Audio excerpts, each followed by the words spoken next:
Matemàticament encara té moltes possibilitats de salvar-se. Amb aquest punt davant del Vilafranca, en una altra situació, en un altre moment, segurament hagués sigut molt bo. Ara només es pot considerar bo perquè, clar... És que és bo. És bo.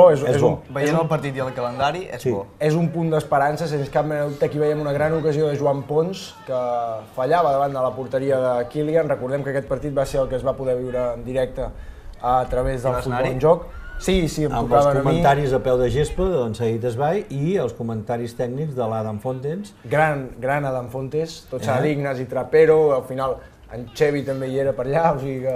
La veritat és que va ser una retransmissió molt amena, però en definitiva, per entendre'ns, la Unió Esportiva La Jonquera amb aquest punt aconsegueix sortir del descens directe, aconsegueix també puntuar davant d'un dels rivals més complicats que li quedaven, que era el Vilafranca, tercer a la classificació, recordem. Li queda Escó també, li queda... Però l'Escó va perdre també aquest cap de setmana i ja està perdent fuell. L'Escó s'està desinflant, però tot i això, al final, centrant-nos en aquest partit, piano, com era això, un grano no hace granero, però ajuda al compañero. El compañero, això m'ho has ensenyat tu al llarg d'aquests 2 anys, m'ho has ensenyat. Sí. I bé, doncs, jo crec que l'objectiu de la Unió Esportiva La Jonquera, des d'ara fins al final de la temporada, és clarament arribar a la jornada 38 amb opcions matemàtiques de sortir del descens.